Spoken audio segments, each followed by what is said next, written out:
LR हो गया था, CR हो गया था, और कौन सा हो गया था? LC circuit. No, give the topic LCR circuit.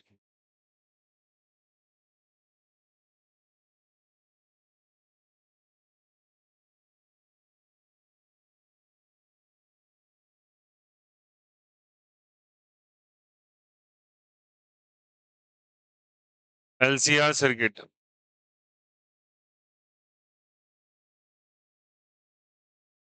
ठीक है. अब LCR सर्किट के अंदर देखते सभी. अब तीनों को कंसीडर करेंगे.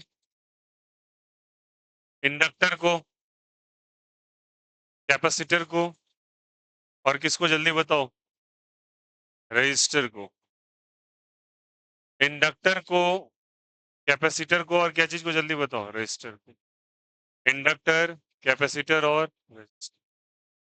ये वोल्टेज अक्रॉस इंडक्टर होगा, ये वोल्टेज अक्रॉस कैपेसिटर होगा, और ये वोल्टेज अक्रॉस रजिस्टर होगा. ठीक है.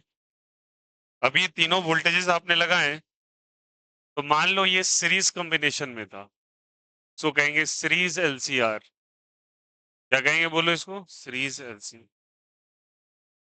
तीनों सीधा सीधा लगा हुआ है. अगर करंट यहां से स्टार्ट हुआ तो करंट थ्रेड करेगा, फिर करंट थ्रेड करेगा, और करंट फाइनली एंटर कर जाएगा इधर से. ठीक है.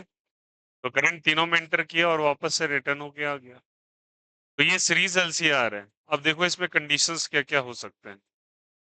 मानो यहाँ वोल्टेज है, तो देखो पहली बात, रेजिस्टेंस भी है, कैपेसिटर भी है, और इंडक्टर भी है. तो सबसे पहले इसका बना लो फेजर डायग्राम. क्या बना लो जल्दी बताओ? Phasor diagram. और फेजर डायग्राम कैसे ड्रॉ करते हैं? सीधी बात है.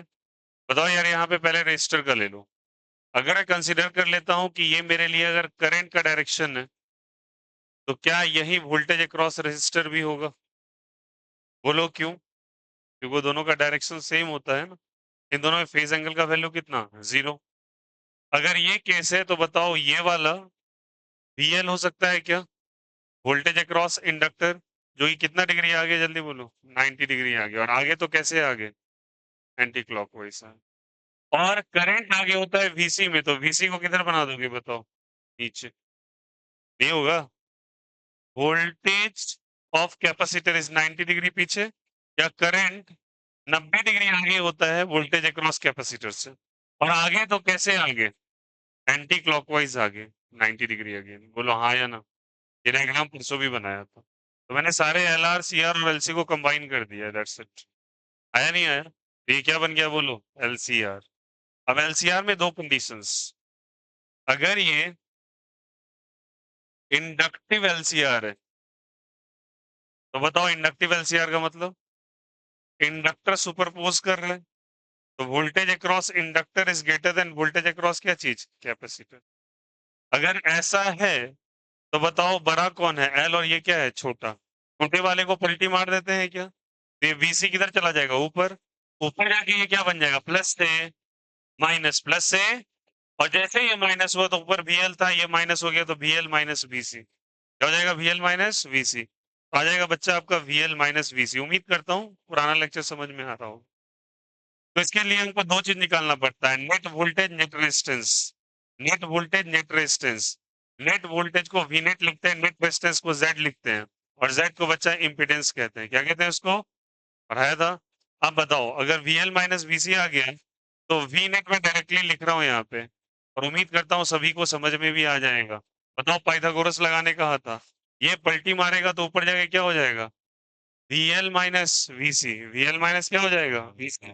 और अगर ये VL माइनस VC हुआ और ये VR हुआ, तो आपस में दोनों के बीच में कितने का एंगल? 90 डिग्री का. तो क्या रिजल्ट निकलेगा बोलो सब कोई? VL माइनस VC का प्लस VR का स्क्वायर. बोलो आया नहीं आया? कोई दिक्कत, कोई आपत्ति? अगर ये हो जाएगा तो Z का वैल्यू क्या निकलेगा? Root under. जल्दी बोलो सब कोई. XL माइनस XC का स्क्वायर प्लस क्या हो जाएगा? R square. And this is called as a impedance. ये क्या कहलाता है बोलो यहाँ से? इम्पीडेंस. और ये क्या रहता है बताओ यहाँ से? Net voltage.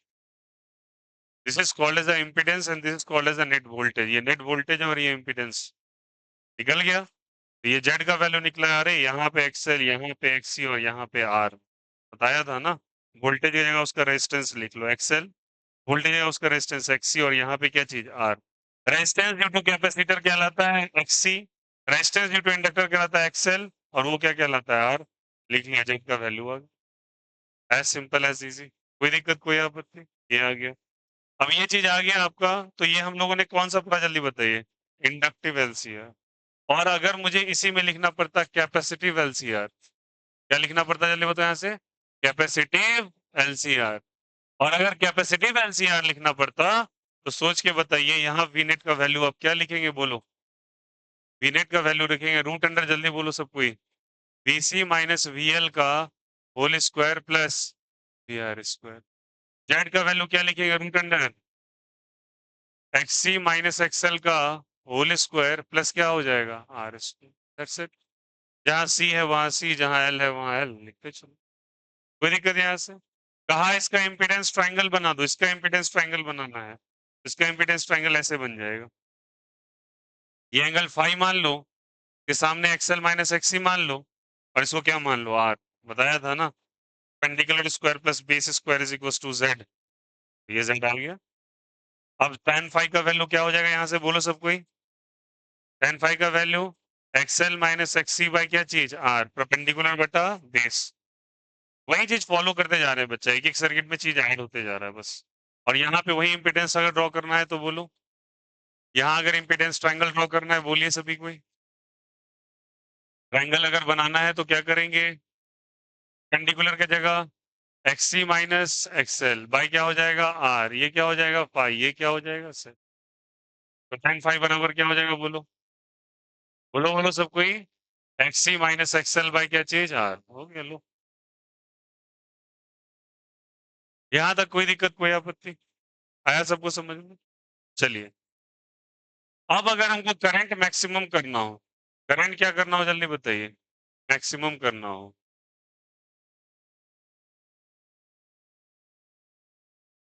करंट अगर मैक्सिमम करना है तो Z को मिनिमम करना होगा।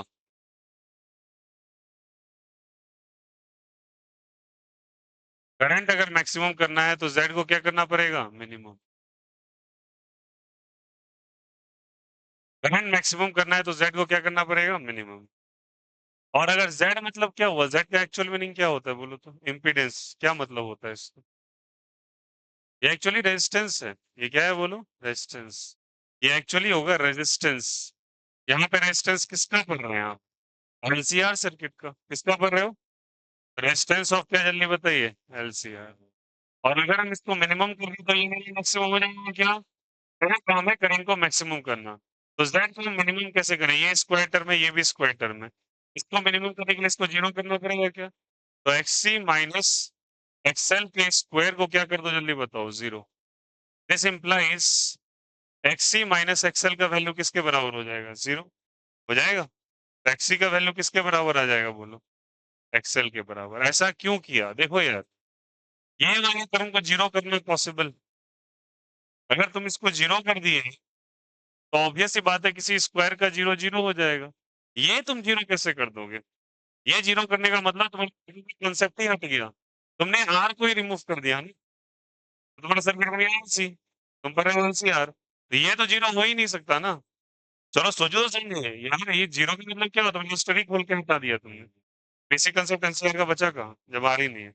तो अगर जीरो होना है तो यही जीरो हो सकता है, पॉसिबिलिटी है कि इसमें ये माइनस हो रहा है इससे, अगर ये दोनों सेम हो जाए ये जीरो हो जाएगा, बोलो हाँ या ना। लेकिन ये जीरो पॉसिबल नहीं है, ये नहीं है।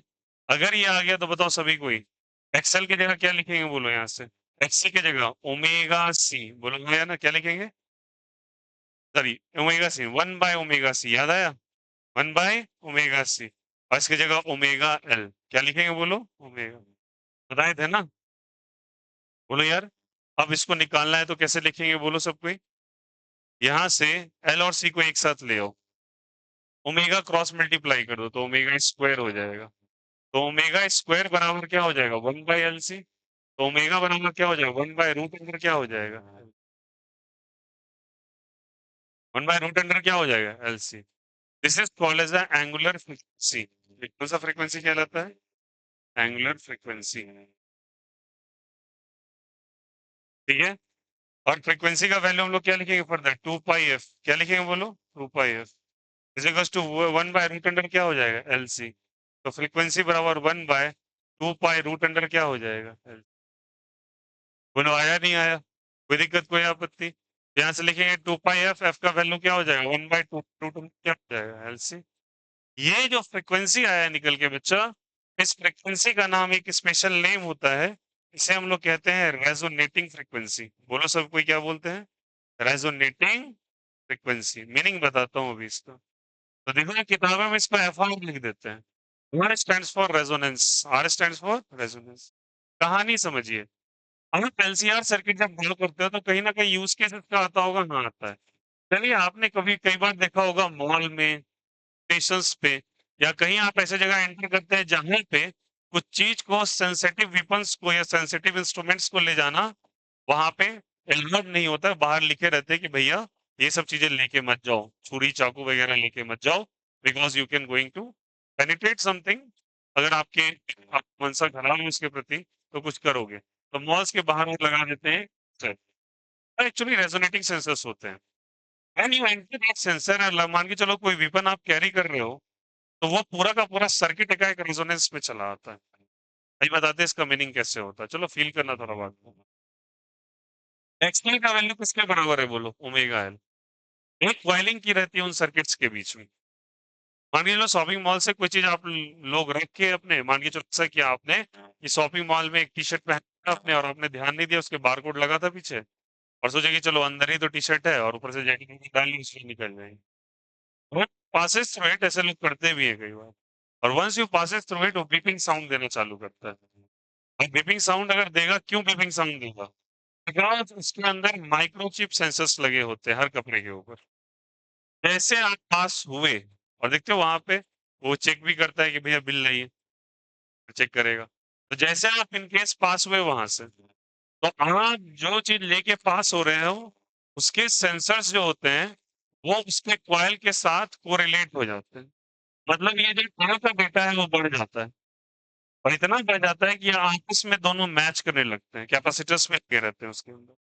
सर्किट में कैपेसिटर भी इंडक्टर भी दोनों मैच कर गया और एक टाइम आता है कि दोनों का वैल्यू इस तरीके से सेट किया जाता है उन सर्किट्स को कि ये दोनों का वैल्यू आपस में मैच करने लगता है मतलब दोनों के रेजिस्टेंस मैच कर जाते हैं। ऐसे मैच किए तो जेड का वैल्यू हो गया मिनिमम। हो गया जेड मिनिमम हुआ तभी तो ये बराबर है बोलो हाँ या ना। और अगर जैसे ये मिनिमम हुआ तो ये क्या हो जाएगा मैक्सिमम। तो फ्लो ऑफ करंट सर्किट में का एक बढ़ जाता है। फ्लो ऑफ करंट जैसे बढ़ता है तो वहां पे ट्यूनिंग सेंसर्स लगे रहते हैं जिनके अंदर जो होता है दिमाग से वो बीपिंग देने लगते हैं भैया यहाँ पे कोई चीज सामान लेके अंदर से पास हो रहा है। या फिर तुम छुरी लेके चले गए एयरपोर्ट्स पे चेक करते हैं ना वो सामान रखते हैं। अगर मान के चलो आपने कुछ भी इधर उधर का चीज रख लिया नॉट इवन द मेटल्स अगर आपके पास कोई हार्मफुल या ये रिलेटेड केमिकल्स आपके बैग में मैं बताता हूँ आपको एक स्टोरी।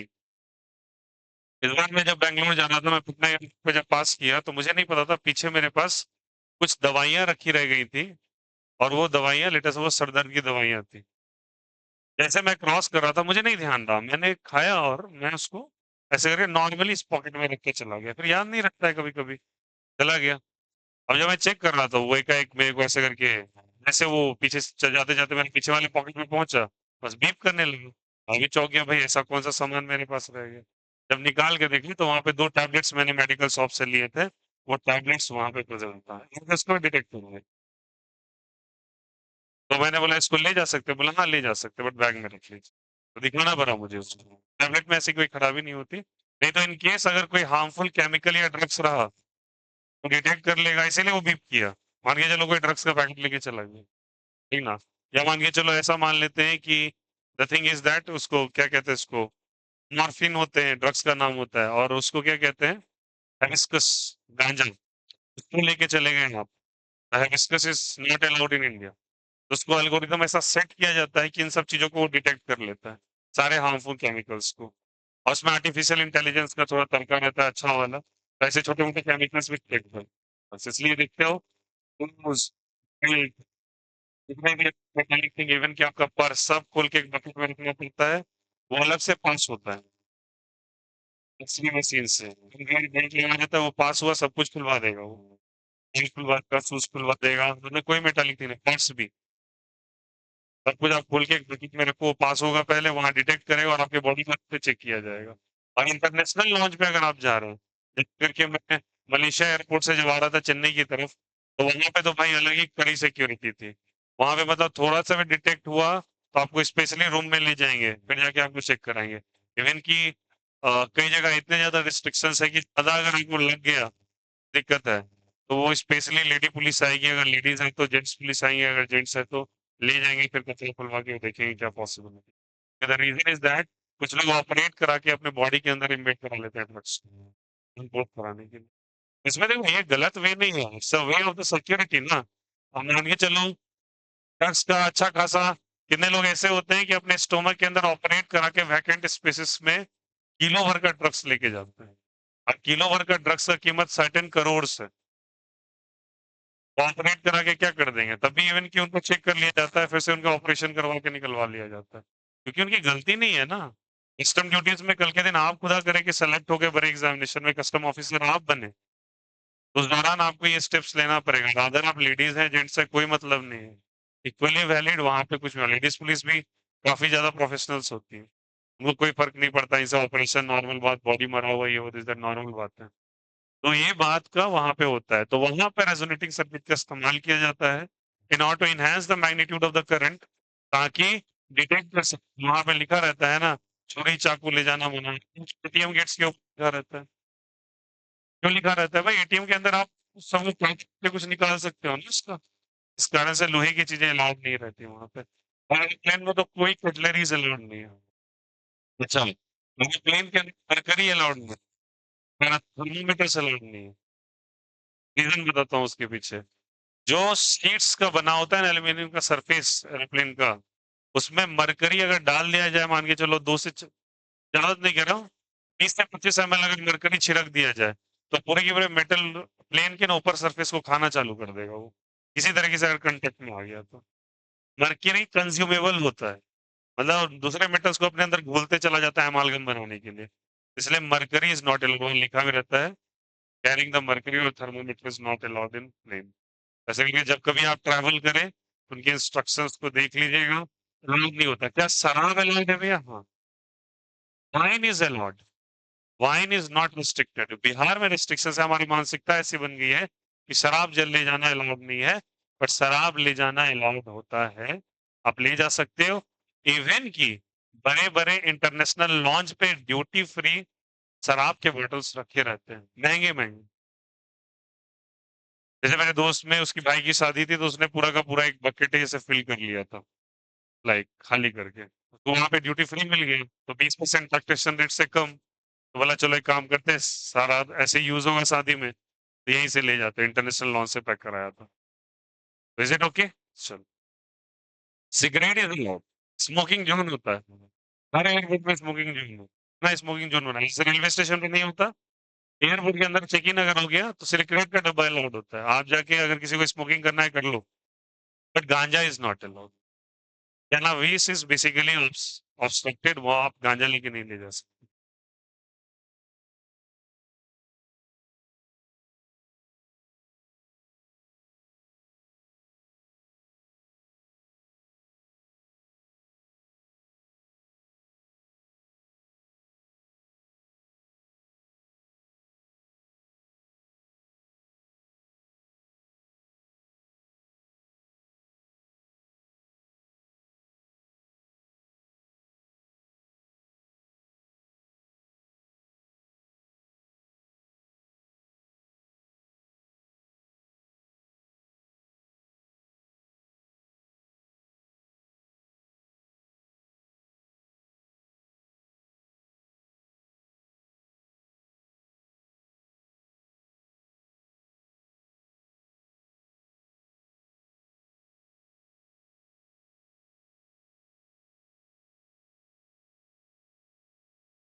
ये बनाए, हो गया सबका?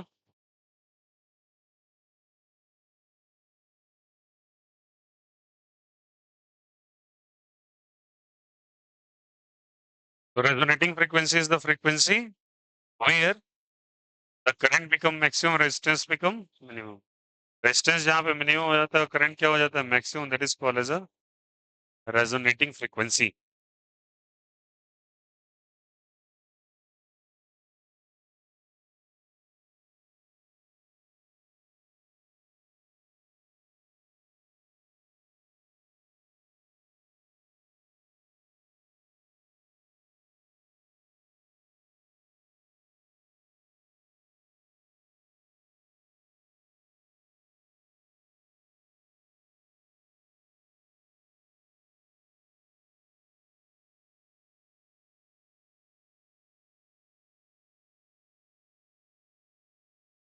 हेड और फ्रीक्वेंसी के बीच में ग्राफ, ठीक है, और एक ग्राफ आई और फ्रीक्वेंसी के बीच में। जेड बोले तो रेजिस्टेंस, आई बोले तो करंट। तो जेड एक्चुअली जब कभी इम्पेडेंस बोलो तो बच्चा वो रेजिस्टेंस है, रेजिस्टेंस ऑफ एलसीआर है वो, ठीक है। देखो होता क्या है, जहां पे रेजोनेटिंग फ्रीक्वेंसी आता है वहां पे करंट पहले मिनिमम होता है, और जहां फ्रीक्वेंसी आता है वहां पे करंट मैक्सिमम हो जाता है। अभी सीखा है, करंट मैक्सिमम और जेड क्या हो जाता है? मिनिमम। तो जहां पे फ्रीक्वेंसी का डेटा रेजोनेटिंग फ्रीक्वेंसी के पास आता है तो वो करंट मैक्सिमम को पकड़ लेता है, और उसके बाद वो करंट फॉल डाउन होना चालू होता है।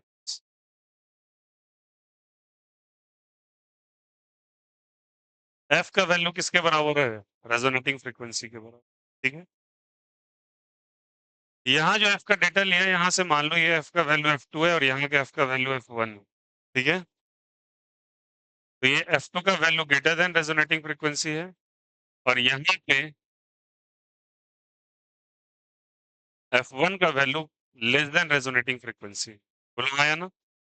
ये फ्रीक्वेंसी फ्रीक्वेंसी से कम है। कौन सा फ्रीक्वेंसी से कम है? रेजोनेटिंग फ्रीक्वेंसी से। और जो F2 है वो रेजोनेटिंग फ्रीक्वेंसी से क्या है? ज्यादा है। तो ये रहा आपका F2, और ये क्या रहा बोलो? F1। बोलो आया ना? याद रखना, कैपेसिटर के लेफ्ट साइड मतलब फ्रीक्वेंसी के लेफ्ट साइड इधर ये बिहेव करता है कैपेसिटिव की तरह। किसकी तरह बिहेव करता है? कैपेसिटिव की तरह। डोमिनेंस कैपेसिटर्स का होता है, और उसके बाद ये बिहेव करता है इंडक्टिव की तरह। किसकी तरह बिहेव करेगा? इंडक्टिव। तो ये इंडक्टिव एलसीआर हो जाता है, और ये वाला कैपेसिटिव एलसीआर होता है। मतलब यहां से यहां तक अपेक्टिव रेजोनेंस फ्रीक्वेंसी, फ्रीक्वेंसी अगर बढ़ाते जाइए तो एक फ्रीक्वेंसी रेजोनेटिंग फ्रीक्वेंसी तक जब पहुंचता है तब कैपेसिटर डोमिनेट करता है, और उसके बाद कौन डोमिनेशन चालू कर देता है? इंडक्टर। क्या डोमिनेट करना चालू कर देता है? इंडक्टर। चलिए समझा देते हैं इस बात को भी। मान के चलो कि मेरे पास एक बीटा एक्सी माइनस एक्सएल है, ठीक है, या एक्सएल माइनस एक्सी जो मानना है मान लो। इसका वैल्यू क्या होता है बोलो? 2 पाई एफ सी। और ये क्या होता है बोलो यहाँ से? 2 pi F L. Try to understand. इसको बढ़ाओगे तो ये डेटा घटेगा ना, और ये वाला डेटा बढ़ेगा। कभी बढ़ते बढ़ते बढ़ते आपस में दोनों मैच कर जाएगा। उसके बाद ये बढ़ाओगे तो ये अब बढ़ रहा है और ये क्या हो रहा है? घट रहा है। इस कारण से ये चीज हो रहा है कि ये कैपेसिटिव से इंडक्टिव में टर्न आउट हो रहा है, ठीक है। कैसे समझा देते हैं? करंट और फ्रीक्वेंसी के बीच का ग्राफ बनाया गया। रेजोनेटिंग फ्रीक्वेंसी के पास करंट का मैक्सिमम वैल्यू आ रहा था। कैसा वैल्यू आ रहा था? मैक्सिमम वैल्यू आ रहा था। उसके लेफ्ट साइड चले जाइए तो बाई और जो फ्रीक्वेंसी वो रेजोनेटिंग फ्रीक्वेंसी से कम है, जबकि right side frequency resonating frequency से ज्यादा है। ये वाला वैल्यू कैपेसिटिव एलसीआर की तरह बिहेव करेगा, क्योंकि रेजोनेटिंग फ्रीक्वेंसी से पहले कैपेसिटर डोमिनेट करता है बिकॉज ऑफ द फ्रीक्वेंसी का डेटा, ठीक है। सोचो तो सही बच्चा, ये बढ़ाओगे बढ़ाओगे कभी ना कभी तो ये घट जाएगा ना पूरा। अब ये घट गया तो ये तो बढ़ता रह जाएगा। इस कारण से अब ये आ गया, इस कारण से ये बढ़ रहा है, फिर फाइनली ये घटेगा तो कौन सा हो जाएगा बोलो? इंडक्टिव। कोई दिक्कत, कोई आपत्ति? अब अगर बताओ, नॉर्मली सोचना, अगर ये करंट का ग्राफ है तो रेजिस्टेंस का ग्राफ क्या इसका ठीक इन्वर्ट ऑर्डर में आएगा? सोचो सही। करंट बढ़ रहा है तो रेजिस्टेंस घट रहा है, घट रहा है, और फिर करंट घटने लगा तो रेजिस्टेंस बढ़ने लगा। तो ये वाला डेटा जो हो जाएगा बच्चा, ये वाला, यहाँ एफ का वैल्यू एफ आर के बराबर हो, ठीक है। और इस पॉइंट पे जेड का वैल्यू क्या हो जाता है, मिनिमम, वही तो सिखाया था, जेड मिनिमम और करंट मैक्सिमम। तो क्या आप लोगों को इम्पीडेंस वर्सेस फ्रीक्वेंसी और करंट वर्सेस फ्रीक्वेंसी का ग्राफ क्लियर हुआ? बोलो आया नहीं आया? कोई दिक्कत यहाँ से? ये रेजोनेटिंग फ्रीक्वेंसी का ग्राफ है with respect to current in the impedance. Impedance first decreases then increases. अगर impedance घटेगा तो करंट बढ़ेगा और impedance बढ़ेगा तो करंट घटेगा। चलिए कर लीजिए।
यहाँ भी ऐसे ही लिख लेना, ये वाला सेक्शन किसकी तरह बिहेव करेगा, कैपेसिटिव, और ये वाला किसकी तरह बिहेव करेगा, इंडक्टिव।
चलिए क्लियर है सभी को, कोई दिक्कत कोई आपत्ति? चलिए एक टर्म आता है, सुनना सब कोई। आपने इम्पीडेंस ट्रायंगल बनाया जैसे, इसको फाई कहा, ठीक है। ये वाला केस ऐसा मान लो कि लेटर सपोज ये एक्सएल है और ये एक्सी है और ये आर है और ये जेड है, ठीक है। अगर हम इसके बारे में बात करें तो देखो यार यहाँ पे क्या है, एक टर्म आता है that is called as a power factor. क्या आता है बोलो? Power factor. पावर फैक्टर क्या कहते हैं? पावर फैक्टर हम कहते हैं इस इम्पीडेंस ट्रायंगल में कॉस फाई के टर्म को। किसके टर्म को जल्दी बताएं? कॉस, ठीक ना, कॉस फाई के टर्म को। अब देखो power factor is cos phi, try to understand, that is given by r by z, base by क्या हो जाएगा बोलो? हो जाएगा r by z होता है। अब देखो यार मेरी बात समझिएगा, ये r by z होता है, सही बात है। पावर का वैल्यू हम लोग आगे चल के पढ़ेंगे, पावर एवरेज जो होता है हम लोग समझेंगे यहाँ पे, जो पावर है वो cos phi पे डिपेंडेंट होता है। किस पे डिपेंड होता है? cos phi। अगर cos phi पे डिपेंडेंट है तो cos phi का वैल्यू अगर मुझे मैक्सिमम करना है, क्या करना है बोलो? मैक्सिमम। अगर मैक्सिमम करना है तो cos फाई का मैक्सिमम वैल्यू कितना होता है? 1। नहीं होता है, बोलो यार। cos फाई का मैक्सिमम वैल्यू कितना होता है? 1। और ये कब पॉसिबल है? वेरी गुड, फाई का वैल्यू कितना डिग्री होना चाहिए? 0 डिग्री। बोलो हाँ या ना। अगर ये 0 डिग्री मतलब cos फाई की जगह 1 रखेंगे तो यहाँ पे मैंने 1 सब्सटीट्यूट किया is equal to R by Z, cross multiply कर लूँ तो z बराबर किसके, मतलब इम्पीडेंस का वैल्यू किसके बराबर होगा? रेजिस्टेंस के बराबर। ये बात सही भी है। ऐसा क्यों हुआ? थोड़ा लॉजिकली समझिए। अगर मैं इसी ट्रायंगल के अंदर, फील करना बात को, इसी ट्रायंगल के अंदर अगर मैं tan फाई का डेटा निकाल लेता बच्चा, तो tan phi is perpendicular data base, perpendicular क्या है बोलिए? माइनस एक्स सी बटा आर हो जाएगा। फाई का वैल्यू कितना है? तो tan ऑफ जीरो लिखेंगे आप, is equal to XL minus X C by क्या लिखेंगे यार? tan जीरो का वैल्यू जीरो होता है, तो एक्सएल माइनस क्या हो जाए? X C by R, cross multiply कीजिए तो जीरो, एक्सएल माइनस क्या चीज? X C. दिस इंप्लाइज, इसको इधर भेज दो, एक्स सी का वैल्यू किसके बराबर? एक्सएल। अगर पावर को मैक्सिमम करना है तो प्लस फाइव मैक्सिमम करना पड़ेगा, प्लस फाइव मैक्सिमम करना पड़ेगा, करंट यहीं पे भी डिपेंड करता है। तो अगर करंट मैक्सिमम और मैक्सिमम हो जाएगा, और करंट कब मैक्सिमम होता है बोलो यार? जब आई क्या हो बोलो?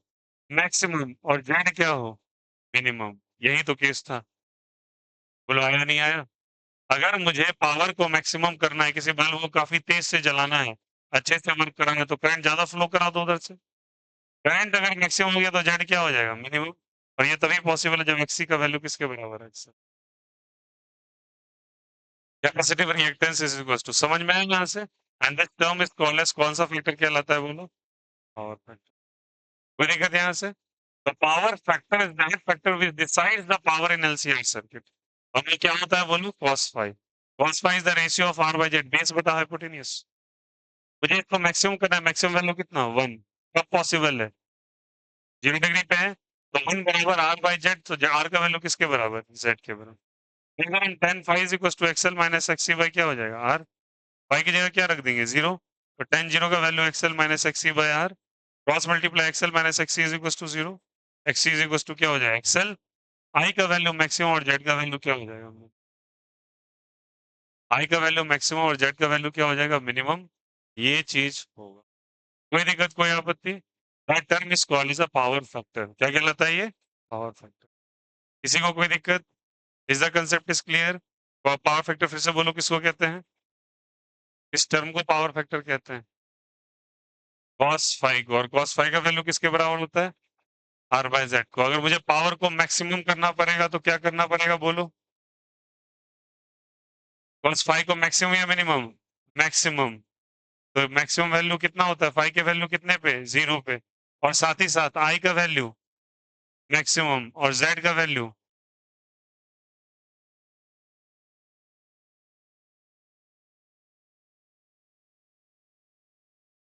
कोई दिक्कत कोई आपत्ति? This is called as a power factor.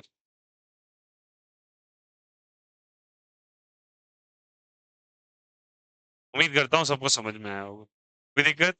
देखो वही कंडीशन वापस निकल के आ गया ना कि x3 का वैल्यू किसके बराबर है उससे, ठीक है?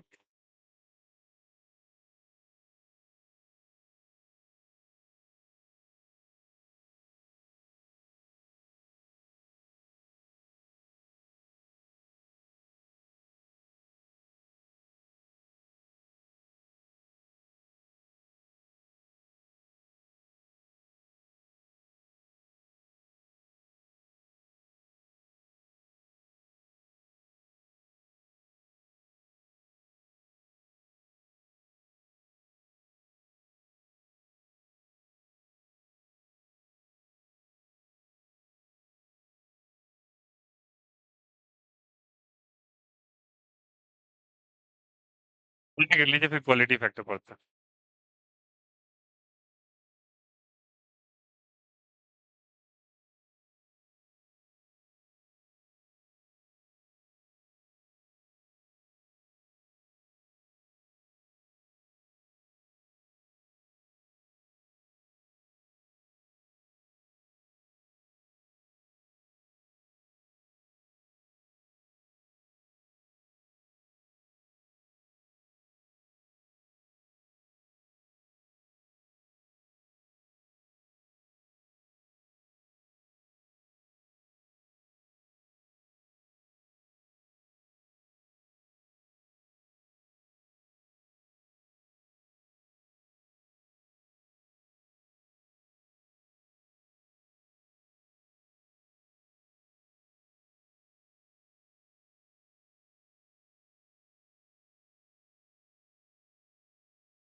चलिए हो गया सभी का? कोई दिक्कत? बोलो यार। Next one is called as a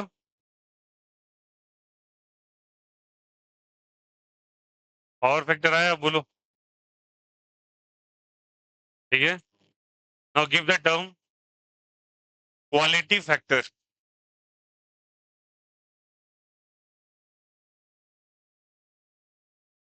factor, give the term quality factor.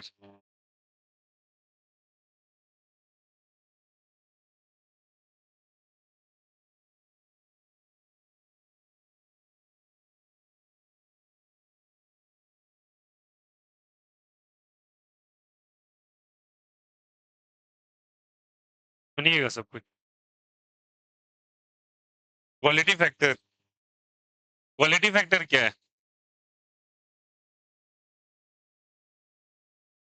ये आई और ओमेगा के बीच में हम लोग को पहले ग्राफ प्लॉट करना ना। लुक है, आप बताइए करंट का वैल्यू मैक्सिमम कब था? यहाँ बना हुआ है, कब था बोलो? एफ का वैल्यू एफ आर के बराबर। तो उसी की तरीके से ओमेगा के टर्म में अगर आप खींचोगे तो ऐसा करके बनेगा आपको ग्राफ। और जहां पे ये मैक्सिमम है तो ओमेगा का वैल्यू ओमेगा आर के बराबर। ओमेगा आर को हम लोग रेजोनेटिंग फ्रीक्वेंसी कहते हैं।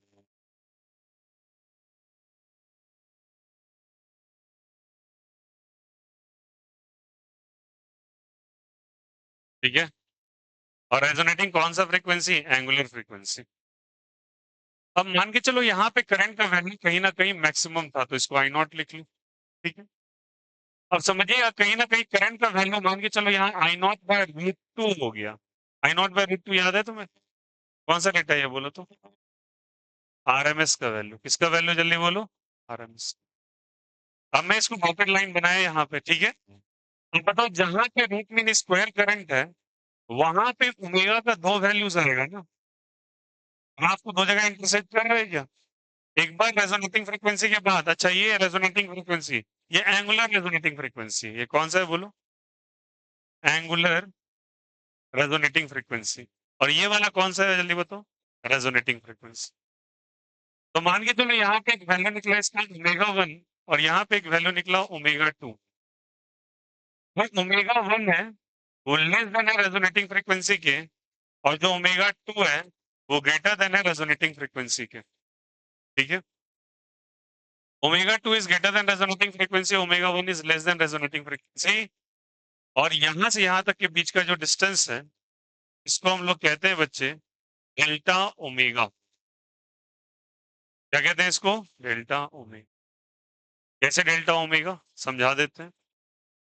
डेल्टा ओमेगा का वैल्यू या तो होता है omega R minus omega one,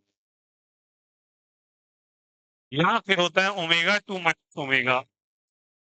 सीधी बात है, देखो यार ये चीज का जो डिफरेंस है वो दोनों के लिए सेम होता है। ठीक है, ये भी डेल्टा ओमेगा, ये भी delta omega one, omega two minus omega R. This is the change in angular frequency. Change in कौन सा फ्रीक्वेंसी जल्दी बताएं? चेंज इन कौन सा फ्रीक्वेंसी जल्दी बताओ? Angular.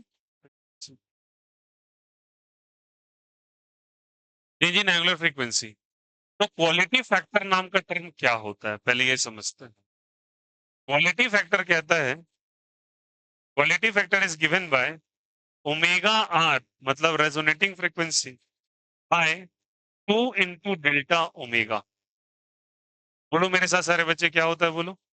Quality factor is omega R by two into delta omega. अब two into delta omega क्या है भैया? देखो ये डेल्टा ओमेगा है, डेल्टा ओमेगा है, इन दोनों को ऐड करो ना तो यहां से यहां तक क्या हो जाएगा बोलो? Two times of delta omega नहीं हो जाएगा? और इसका जो रेशियो होता है वो कहलाता है क्वालिटी फैक्टर।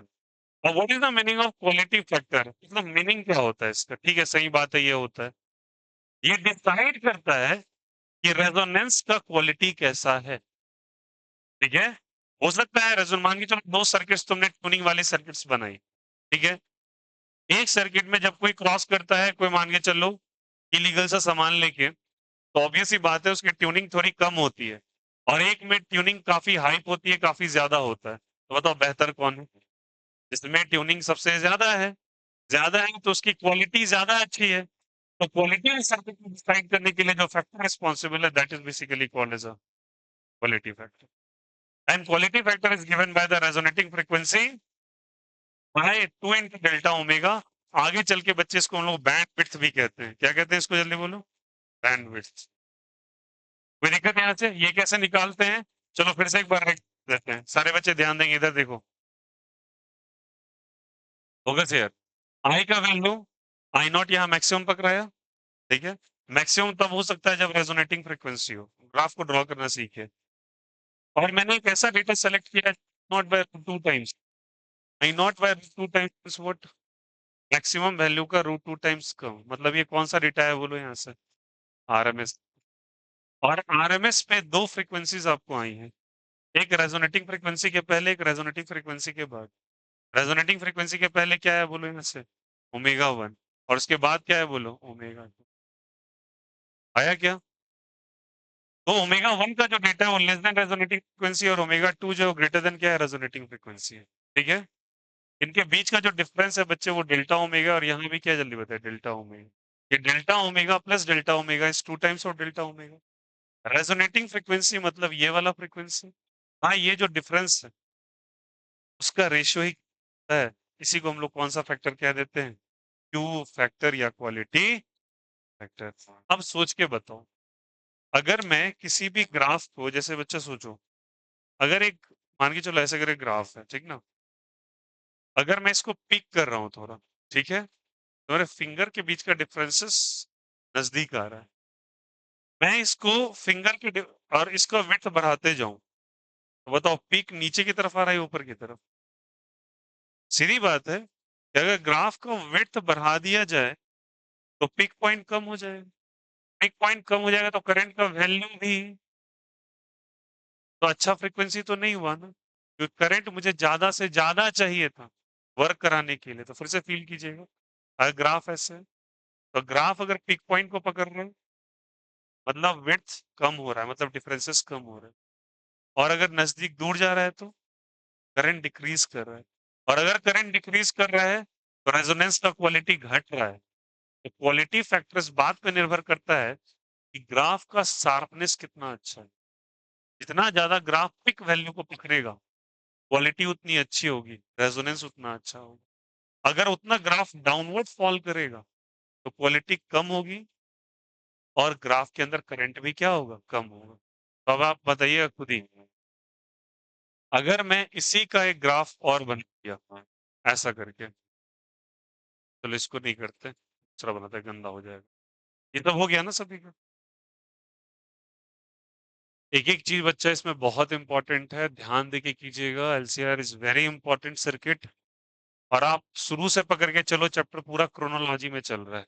मतलब ऐसा लग रहा है एक दूसरे से सब इंटरलिंक होते जा रहे हैं धीरे धीरे धीरे धीरे। हम लोगों ने पढ़ा एल, फिर पढ़ा C, L R, C R, L C, और एल सी आर कर रहे हैं, अभी सीरीज करें फिर पैरेलल करेंगे इसका। ठीक है, सब कुछ। और एक बार बता रहा हूँ, मेरे को पहले ही बोल दिया अभी भी कि डिफरेंसेस नहीं बच्चा, एक ही क्लास के अंदर वन स्टॉप सॉल्यूशन की तरह समय जाए थोड़ा जाए, सही बात है, बट क्वालिटी कंटेंट में कमी ना हो, क्योंकि उसी चीज को दोबारा पढ़ने का कोई मतलब नहीं बन जाता जब आप उससे डिटैच हो जाओगे। जैसे मैं अभी बता दूं आपको, अगर मैं ये पढ़ाते पढ़ाते मान लिया कि मैं मैग्नेटिज्म में स्विच कर जाऊं तो आपका इंटरेस्ट एकाएक फॉल कर जाए। लॉजिक क्या है पता है? क्योंकि ये चीज ब्रेन को सीखना बहुत पसंद है। जैसे एक चीज पे अगर तुमको रिजल्ट्स अगर मिल रहे हैं तो तुम चाहोगे उसको बेहतर से बेहतर कर दें, फिर वो जब खत्म हो जाएगा तब तुमको लगेगा फिर दूसरी चीज पे और अच्छा कर। ये आपने बिहेवियर पेपर्स के अंदर भी रखो। जो चैप्टर आप पढ़ रहे हैं एट होम तो मत हो। ये नहीं कहूंगा कि एकदम कि भाई हमको तो इतना ज्यादा डेप्थ में पढ़ लेना है, ये वो बायो कैंडिडेट्स का ये चीज होता है, चाहते हैं बायोलॉजी में हम बहुत ज्यादा पढ़, बहुत ज्यादा पढ़ लें। बहुत ज्यादा पढ़ने से सिलेक्शन नहीं हुआ है। अपने क्षेत्र देखिए, सिलेबस का क्वेश्चंस क्या आ रहा है उससे सिलेक्शन होता है। कितना भी आप उड़ान भर लेंगे 360 पे ही अटकेंगे ना। और 360 तो दो ही पेपर डिसाइड करेगा फिर। ठीक है, देखो जब मुझे पेपर के सिलेक्शंस के बारे में बात हुआ तो मेरा इंटरेस्ट 10th के बाद, 10th तक मेरा बहुत अच्छा मैथ्स था, 10th के बाद भी 12th तक भी मैथ्स मेरा बहुत अच्छा था। जब सिलेक्शन की बात हुई पेपर की, मैंने मतलब वाइजली थिंक किया, बोले कौन ऐसा पेपर जो सबको पढ़ना पड़ेगा? फिजिक्स, केमिस्ट्री, मैथ्स और बायोलॉजी हमेशा ऑप्शनल रहा।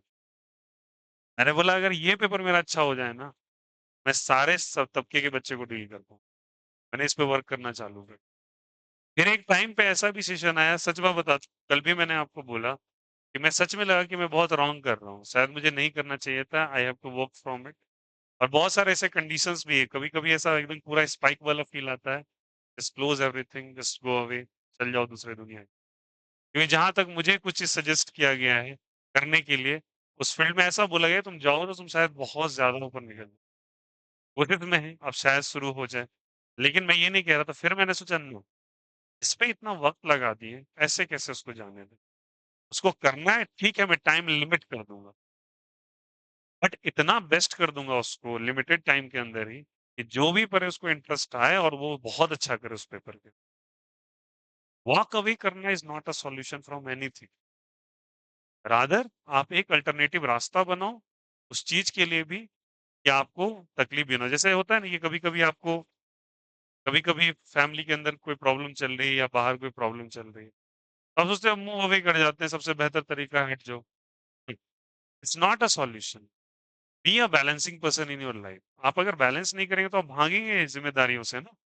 कल के दिन सोचो, कल के दिन आपसे कोई बच्चा डिमांड करने लगे, आप बड़े हो गए हैं, मान के चलो आपके घर में भतीजा-भतीजी डिमांड करने लगे, ना, ना नहीं पैसा माँगता है ये वो दिस दैट है ना? बैलेंस एवरीथिंग और बैलेंस करने के लिए आपको कैपेसिटी बिल्ड करनी पड़ेगी। तो ये क्लियर है पहले बोल समझ में आया किससे? अब देखो मैं उस बात को थोड़ा इलस्ट्रेट करता हूँ कि एनसीईआरटी में 2 डायग्राम्स दे रखे हैं। आई और ओमेगा के बीच में मैंने ग्राफ बनाया। तो एक ग्राफ बना ऐसा, ठीक है? और एक ग्राफ को तुम थोड़ा-सा ऐसे बना दो। फ़र्क समझ में आ रहा होगा। अगर मैं मान लेता हूँ इसके लिए 2 डेल्टा ओमेगा यहाँ पर है, ये है, तो इसके लिए 2 डेल्टा ओमेगा बचा इस तरीके से। आप बताओ खुद ही देख के, विड्थ किसका ज़्यादा है? ब्लैक वाले का या ब्लू वाले का? ब्लैक वाले का है। तो ऑब्वियस सी बात है, इसका अगर मैं क्वालिटी Q1 मानूँ और इसका क्वालिटी Q2 मानूँ, तो क्वालिटी फैक्टर के फॉर्मूला में भी देखो, डेल्टा ओमेगा के साथ इनवर्स का रिलेशन। कैसा रिलेशन है? जिसका डेल्टा ओमेगा ज़्यादा होगा, उसका क्वालिटी क्या होगा? कम। तो बताइए क्वालिटी किसका कम होगा? 2 का या 1 का? Quality of 2 is less than quality of क्या जल्दी बताइए? Quality of 2 is less than quality of क्या चीज़? 1। इस कारण से अगर आप रेजिस्टेंस के बारे में देखो, resistance of 2 is less than resistance of 1। 2 का रेजिस्टेंस कम है रेजिस्टेंस ऑफ 1 से, तो current of 1 is greater than current of sorry, उल्टा कर दिया क्या? क्वालिटी किसका ज़्यादा है? 1 का, तो रेजिस्टेंस इसका कम होगा ना। रेजिस्टेंस कम होगा तो करंट क्या होगा ज़्यादा? हाँ, सही। बोलो हाँ या ना? अगर क्वालिटी अच्छा है, तो रेजिस्टेंस कम तो करंट ज़्यादा। तो क्या ये समझ में आया सभी को? This factor is called as कौन-सा फैक्टर जल्दी बताइए? Quality factor.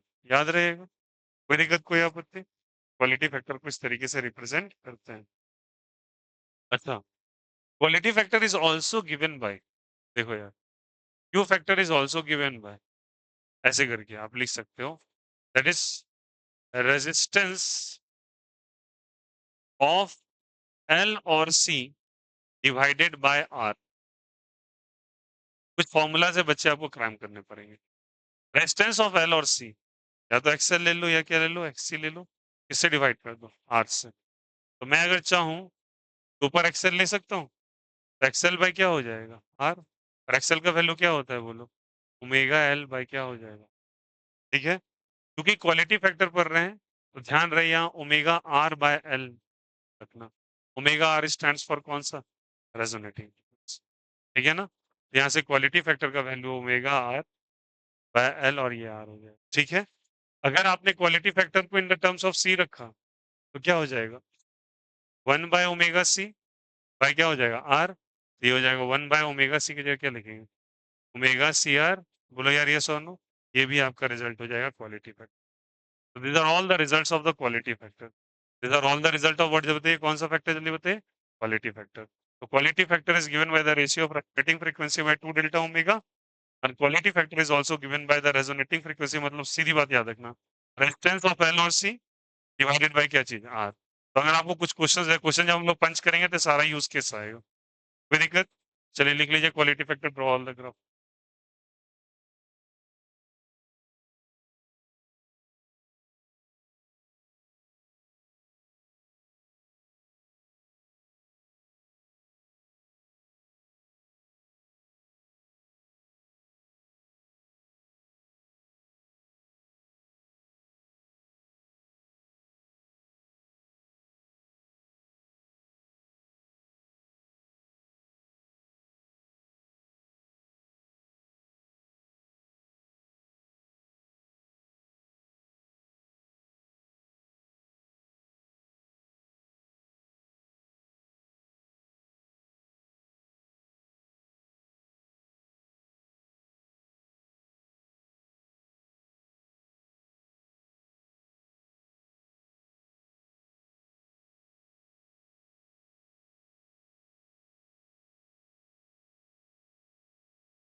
सभी को क्लियर है? अब लास्ट में देखो सारे सर्किट का हम लोगों ने पावर भी निकाला है, बोलो हाँ या ना? निकाला था ना, कैपेसिटिव का 0 था, इंडक्टिव का 0 था, रेसिस्टिव का IRMS इंटू VRMS था, निकाला था। LCR का भी लिख लीजिए प्लीज, लिखेगा IRMS into VRMS cos phi, लिखिए power average IRMS VRMS into cos phi, IRMS into VRMS into cos phi, IRMS into VRMS into cos phi।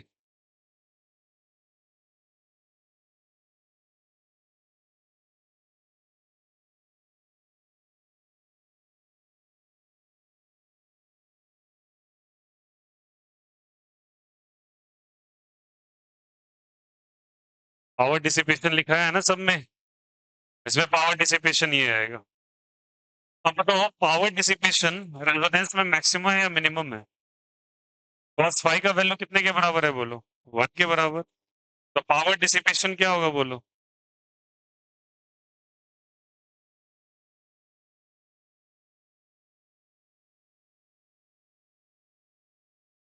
cos phi का वैल्यू 1 था, पावर एवरेज का data कितने के बराबर होगा? IRMS into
clear है सभी को?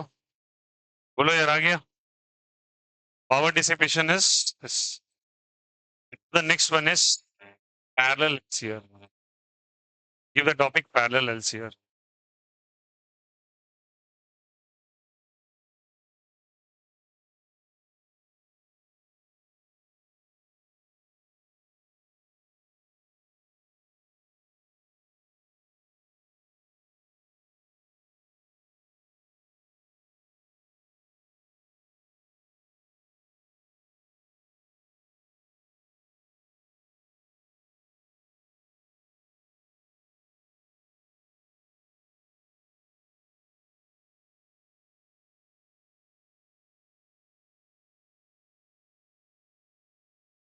चलिए देखिए पैरेलल LCR,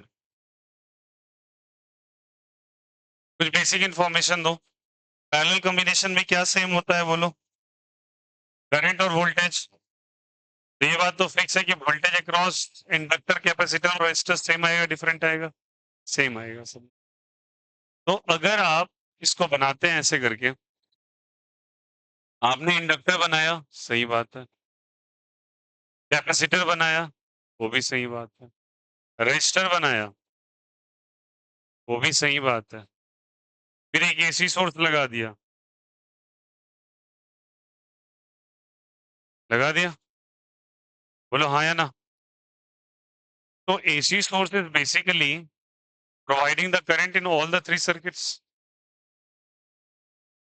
ये करंट अक्रॉस रेजिस्टर है, करंट अक्रॉस इंडक्टर कैपेसिटर है, और करंट अक्रॉस इंडक्टर, और यहां से करंट गया, तो करंट तीनों में एंटर किया। तो कौन सा कॉम्बिनेशन है? पैरेलल। पैरेलल कॉम्बिनेशन है बच्चा, तो इसमें वोल्टेज अक्रॉस इंडक्टर, कैपेसिटर और रेजिस्टर का वैल्यू सेम या डिफरेंट? तीनों में वोल्टेज सेम आएगा ना, कोई दिक्कत कोई आपत्ति? एक्चुअली करंट का डेटा इंपॉर्टेंट है। करंट अक्रॉस रेजिस्टर अगर हम लिखें, ठीक ना, मान के चलो यहां से तुमने ई नॉट नाम का करंट यहां से प्रोवाइड किया, या वोल्टेज ऐसे करके ई बराबर ई नॉट साइन ओमेगा टी,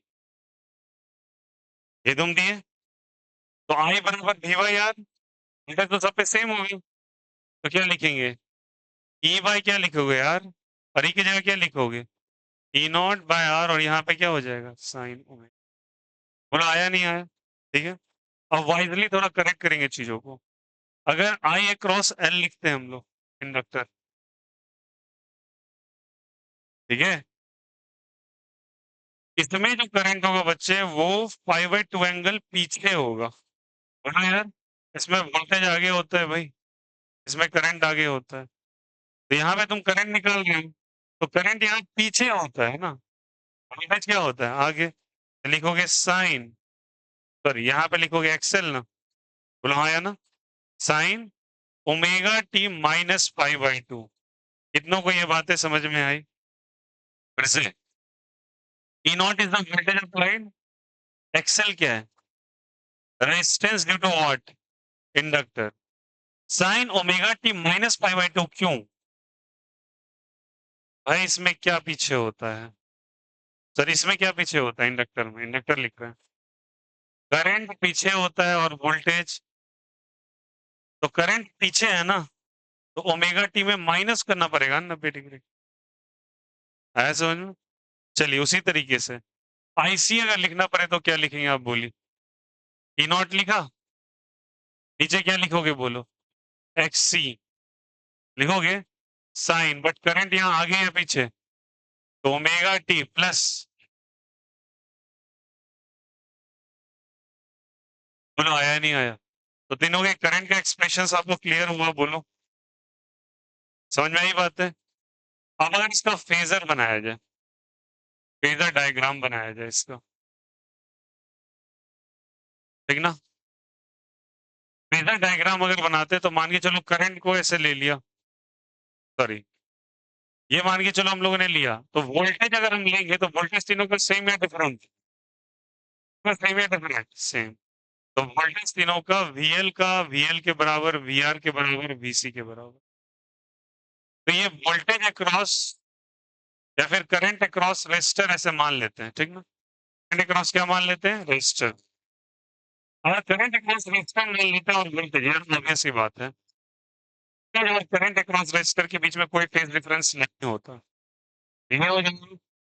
अब की बात है, पहला कॉम्बिनेशन है, तो वीएल के बराबर है, वीआर के बराबर है और वीसी के बराबर, ये तो जग जाहिर है ना यार, आई और वीआर सेम ही फेज में होते हैं, और वही ना, आई और वीआर सेम फेज में नहीं होते, फिर फेज डिफरेंस होता है, यही तो करते आ रहे हैं शुरू से, तो आई और वीआर का फेज डिफरेंस क्या है? सेम। अब वीआर वीएल के बराबर है, वीसी के बराबर है, क्यों बराबर है? अरे कौन सा कॉम्बिनेशन कर रहे हैं? बोला हाँ या ना आया? आप करंट पर ग्राफ बनाना, बताओ करंट अगर बनाएंगे और ये करंट बनाएंगे, आप ही बोलिएगा ऊपर कौन सा करंट होगा, या आई एल? आईसी या आई एल, बोलो कुछ। आईसी होगा ना, क्योंकि करंट आगे होता है कैपेसिटर का कितने एंगल से, और यहाँ करंट पीछे होता है कितने एंगल से, तो ये क्या हो जाएगा? I L. ये आई एल हो गया, ये क्या हो गया? आईसी। कोई दिक्कत आया समझ में? समझे? अब मान के चलो मुझे अगर निकालना हो, जैसे मुझे नेट करंट निकालना है, और आई नेट का वैल्यू मैं अगर ऐसे करके लिखूं, I L minus I C का whole square plus I R square, किसी को कोई दिक्कत कोई आपत्ति इसमें? वही कहानी भाई, मार लो पलटी, तो नीचे हो जाएगा आई एल माइनस क्या चीज? आई सी, तो ये बेस और ये वाला क्या, सॉरी ये बेस और ये perpendicular, base square plus perpendicular square. तो यार इसको वोल्टेज के साथ हो रहा था, यहाँ पे वो करंट के साथ हो रहा था। क्योंकि यार सीरीज कॉम्बिनेशन में करंट डिफरेंट होता है ना, और अगर करंट एलसीआर में पैरेलल कॉम्बिनेशन में निकालने के लिए कहा जाए तो करंट ऐसे निकल, कोई दिक्कत कोई आपत्ति, सबको समझ में आया ना।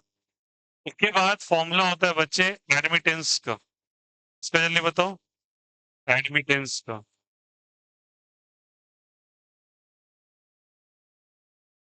एडमिटेंस क्या होता है?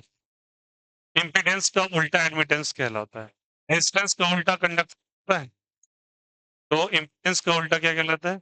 एडमिटेंस। और इसको लिखते हैं 1/Z, 1 बाय क्या लिखेंगे? Z। जैसे रेजिस्टेंस R सुना है ना आपने, तो 1/R कर देते हैं तो क्या आ जाता है बोलो? कंडक्टेंस, जिसको G से रिप्रेजेंट करते हैं, किससे जल्दी बताओ? G से। तो उसी तरीके से याद, 1 बाय इसका फॉर्मूला हो जाएगा 1/R² प्लस 1/XC का होल स्क्वायर,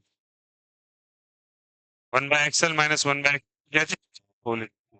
अरे आया नहीं आया, जो चीज है बस उसको उल्टा कर देना है, दैट्स इट। ये कौन सा कॉम्बिनेशन आप निकाल लें? पैरेलल पे बच्चे 1 बाय करके ऐड होता है ना, तो 1 बाय करके यहाँ निकालना है, जब आएगा तो 1/Z, और इसको एडमिटेंस कहा जाता है। ठीक है, जैसे रेजिस्टेंस का उल्टा कंडक्टेंस, इम्पीडेंस का उल्टा एडमिटेंस कहलाता है। तो क्या पैरेलल एलसीआर क्लियर हो? ठीक है, चलिए कर लीजिए कॉपी।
ये देखिए,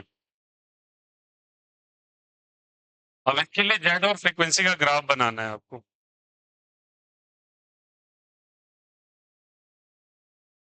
जेड और फ्रीक्वेंसी का क्या बनाना है? ग्राफ।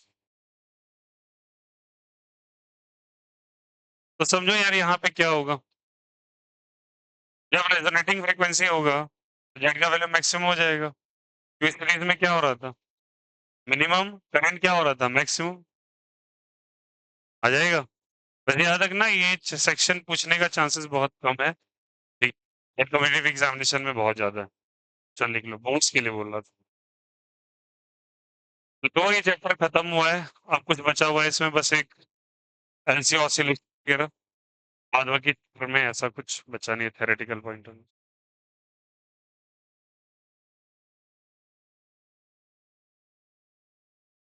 अमित सही है, एमटीजी होगा वो।